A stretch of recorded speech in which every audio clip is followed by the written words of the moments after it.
ShipShape TV is brought to you by SureHold. Clean and simple.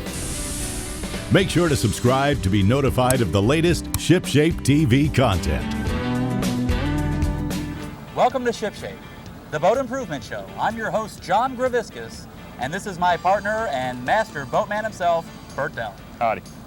We're on location today at Seminole Boat Yard in Palm Beach Gardens, Florida.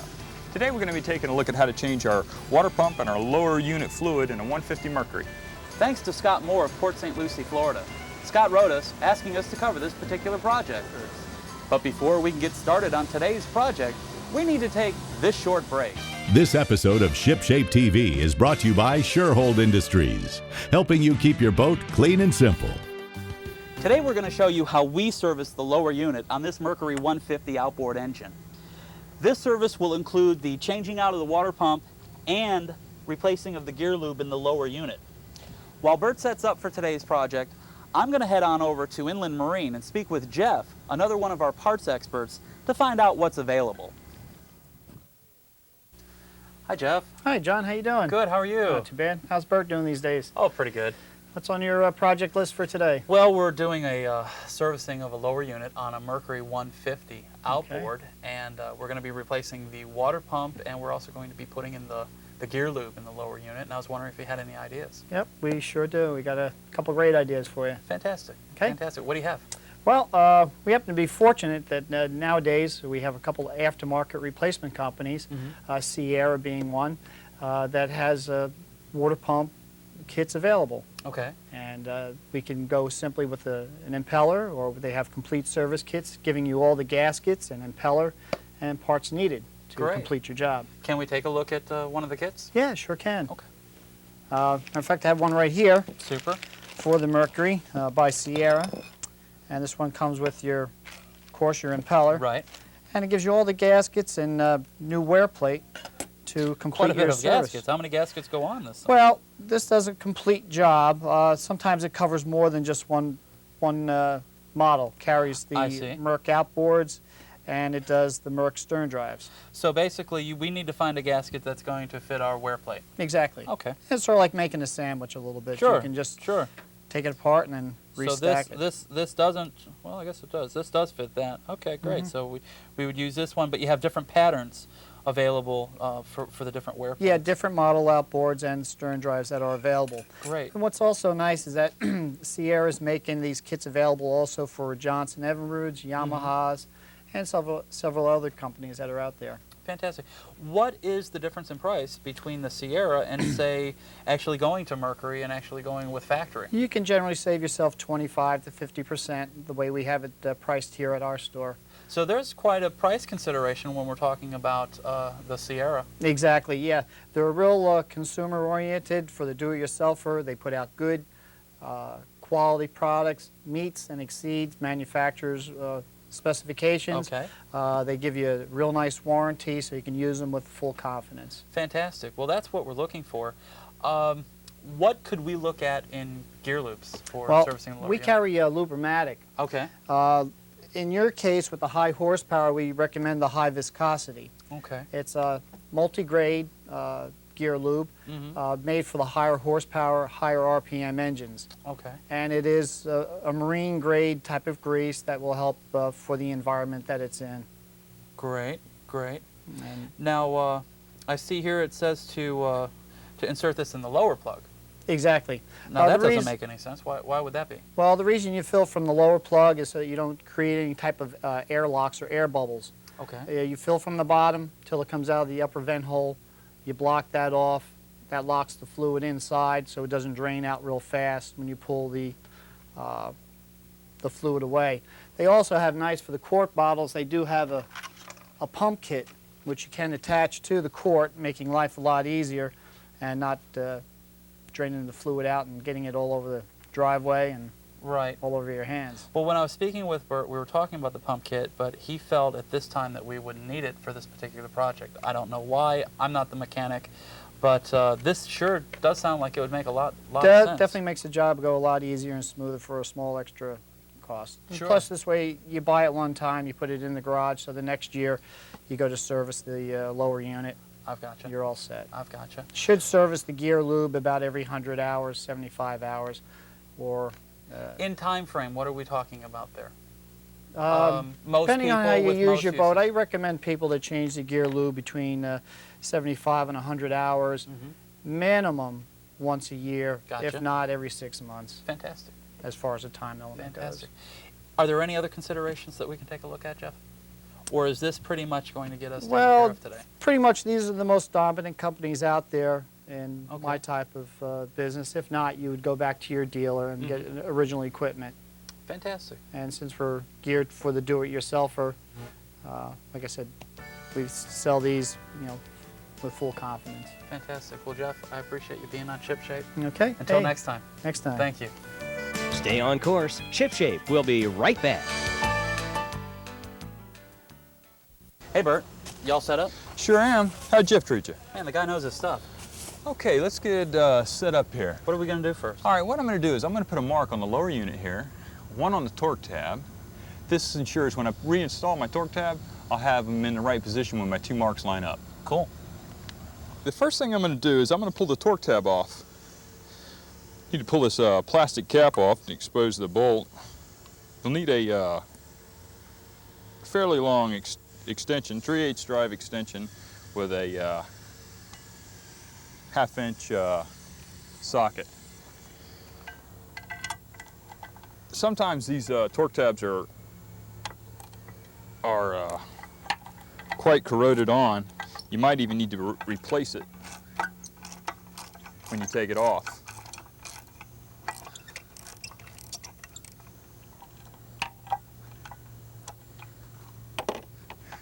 This one, being it's mainly used in fresh water, it's not corroded at all, actually. It's in very good shape for a 84 motor. Okay, I'm going to pull this bolt that's located right underneath the torque tab. It's kind of hidden from view with the torque tab on. Okay, the next thing I'm going to do is pull, there's two bolts kind of recessed up in the lower unit here, just below the bolt that I pulled out. You'll need a 5/8 deep well socket for this. I'll back these off. I'm going to leave this nut on while I back the two recessed nuts off. Just kind of hold the lower unit up in place, keep it from sliding off while you're trying to work with these nuts that are kind of recessed in the lower unit here. Just makes it a little easier and try to fight the lower unit and the little nuts at the same time. Okay, we're ready to drop it down.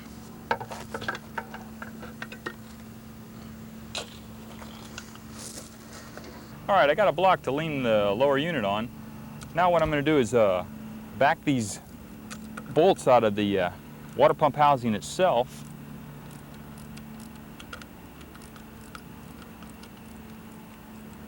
We're ready to pull the housing, slide it completely off the shaft.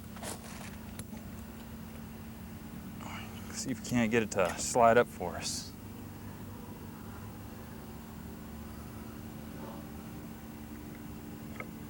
All right, in this case, the impeller is just coming right with the housing itself. All right, this is what your impeller looks like. There's really no, in this one here, there's no grooves or anything inside the housing itself. Okay, we'll pull the gasket and wear plate out, get it cleaned up here, and get ready to reinstall our new parts. I'm going to take my new parts, match them up to my the old parts, make sure I have the right application here. You'll get several different style of gaskets in your kit itself. You just kind of like gotta play with them and match them up to what you take out. It's not very hard. Here, let's put our color on the shaft itself.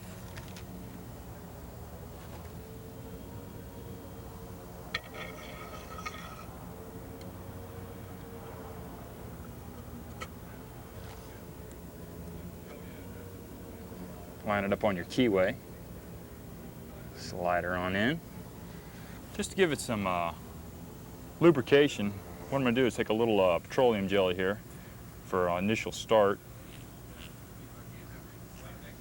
Put a light film on the inside of the cup itself here. Slide her down on your shaft. You want to take and press down on it. Give the shaft a spin. Lets the impeller slide right up into the cup there. And we're ready to drop our bolt and nuts back in, and we're almost there.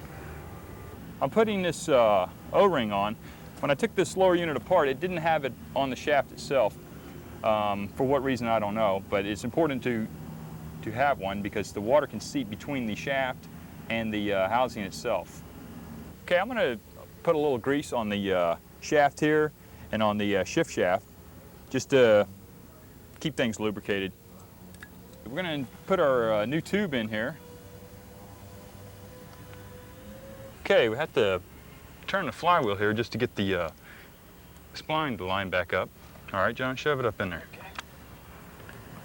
There we go. It's in. We're just ready to tighten up all our nuts and bolts on the lower unit, draw it back up to the case itself. I'm going to reinstall the torque tab now. Start the bolt. Get it snugged up here a little bit.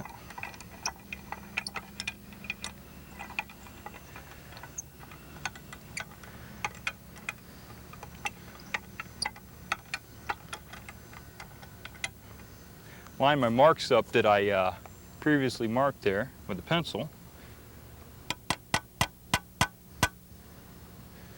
All right, we're going to change the fluid. I'm going to pull the bottom drain plug out and leave the top one in. This will kind of create a vacuum and hold the fluid up in there until I break the seal on this one here, and then it'll drain out.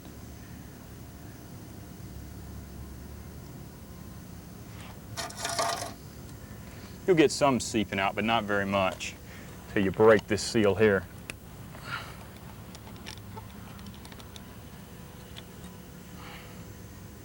You'll notice on your drain plug that you have there's a magnet on the end of it, and you'll see some little shavings of metal. That's normal, long as you don't have any large chunks of metal. You'll see it looks a little frosty area on the end of it. You want to catch your oil in a drain pan, that way you can take it to a recycling center and dispose of it properly. All right, let's put our fluid back in. What you want to do is you want to fill from the bottom. What this does is it forces all the air out the top. You'll just squeeze. And what you're waiting for is you're waiting for the oil to come out the top hole here. Okay, here it is. It's coming out the top. Let's put our plug in.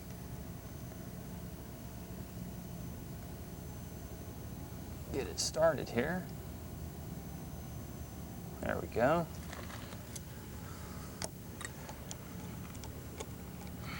All right, I'm gonna put the bottom plug in now.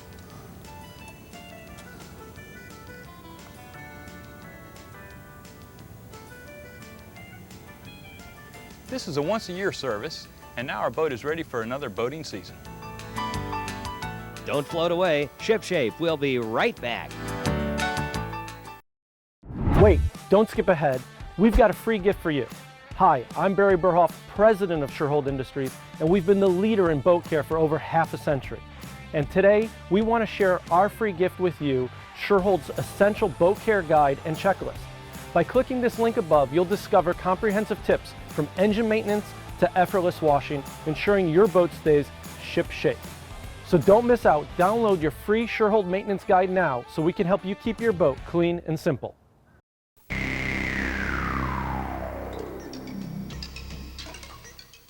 I'm here at Stella Marine at Sauerville Harbor in Palm Beach Gardens. And with me is Bob Stella, the owner of Stella Marine. Bob, welcome to ShipShape. Hey, nice to be on the program, John. Today we're going to take an in-depth look at the Pursuit 2870. Bob, what do we have here? Well, this is the new 2870 walkaround by Pursuit. It's brand new for '96. It's got a huge walkaround, makes it very accessible. It's got live bait wells, fish boxes, tackle centers.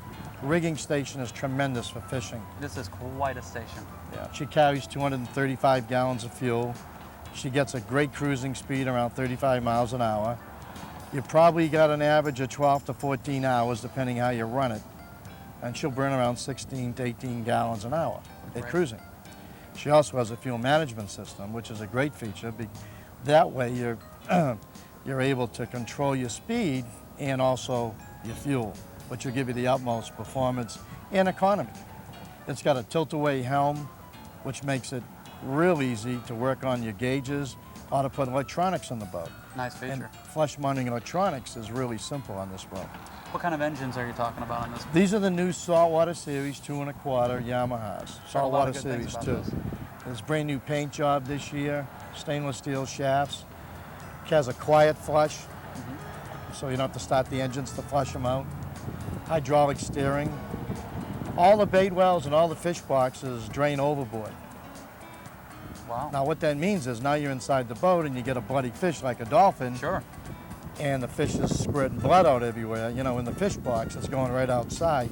You're not walking on the blood. One nice thing about this boat is the non-skid deck.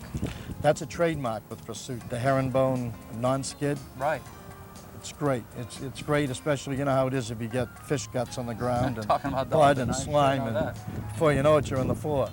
No, this works great. Well, this is one nice vessel.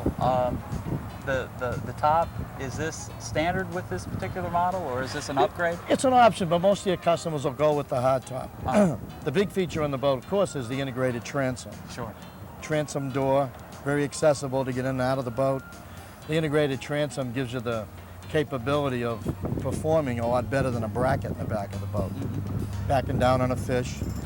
You know, this, as you can see, has a modified V hull. Trim tabs are recessed. She really is a 30.5-foot boat overall length. So unlike a lot of manufacturers today who say their boat's a 26-foot boat, and actually is a 24 or 25, this is actually, it's a 28 walk-around, but it's actually over 30 feet long. Nice, real nice. Bob, what are we talking about price-wise? Base price on a boat like this is around $75,000, $78,000. With the options loaded up, it's probably around $85,000 to $90,000. I got you. I got you. Well, again, I thank you for being on Ship Shape. Okay, thank you for having us. Until next time. Okay, See ya. thank you. Well, I hope you enjoyed the show. Don't be afraid to ride us. Your comments are always welcome. And a special thanks to our friends here at Seminole Boat Yard. Thanks, guys. Transform your original dual-action polisher into a high-powered cleaning machine. Available in 3 different bristle strengths, these scrub brushes easily attach to your Sure-Hold polisher and are perfect for effective and easy cleaning on a variety of surfaces. Use the soft brush for general duty cleaning and scrubbing. For removing stubborn stains from heavily textured surfaces, even waxing non-skid, use the medium brush. Finally, use the stiff brush on oxidized, non-skid, or to remove buildup grime on your most stubborn projects. No matter the job, achieve better cleaning results with a Sure-Hold dual-action polisher scrub brush of your choice. Sure-Hold, clean and simple. Then you'll agree, Ship Shape is the way to be. Out on the lake or on the sea, Ship Shape means trouble-free. Ship Shape means being neater. Ship Shape makes boat work easier. Ship Shape is the way to go. The Ship Shape Boat Care Show.